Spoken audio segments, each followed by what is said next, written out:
Bela's been here twice Right. in the company of Miss Abby, doing a group that they put together called the Sparrow Quartet, which is a version of a groups that Abby's come with. Right. Which actually started in China. We came that over started as a, in China. It was did. for China, yeah. It was Oh, for I really China. wanted to see that concert when it was here. It was at Peking University, right? Yeah, exactly. Oh, I wanted to see that so bad, but I wasn't able to see it. You know? Oh, man, you missed But out. anyway, you started that group in China, right?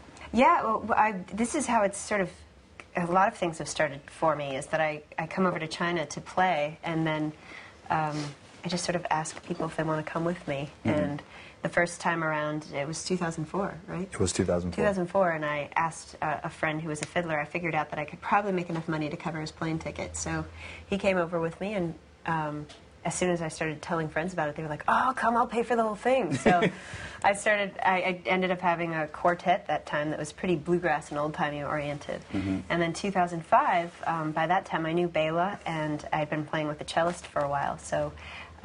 And Casey had come the year prior, so we decided to come over as a quartet.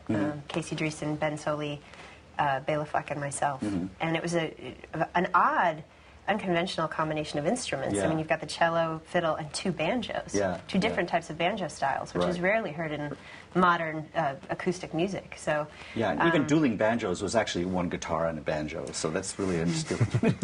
That's true. Most people don't realize that. Yeah.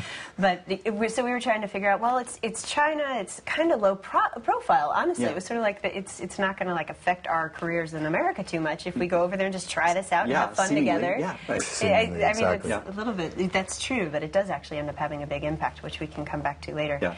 But that's how this particular group called the Sparrow Quartet got together, and we played here for several weeks. We went back to the States. We didn't think much of it. We didn't think we'd do much more. And then everybody just remembered what a special time it was together, and we decided to become the Sparrow Quartet, put out a record in the States, and we came back here and toured. And we were the first band to American band to officially tour Tibet, which was a really amazing that's thing. interesting. I didn't realize that. In No, 2006, you guys, 2006, their second time as the Sparrow Quartet coming to China. Oh, very And then we interesting. became a real entity in America, which was the surprise. Cool. I didn't really realize that. So that's China, made in China. Yeah. You do a Exactly. show that made in China. Your band is made in China. Which Amazing. is very similar to sort of what's happening right now. I'm going to have somebody play with me later, but we're just sort of decided to come over here and try out a bunch of music and collaborate Yeah. together. Kai Yeah. Welch, who you can Yeah. see play later. Yeah.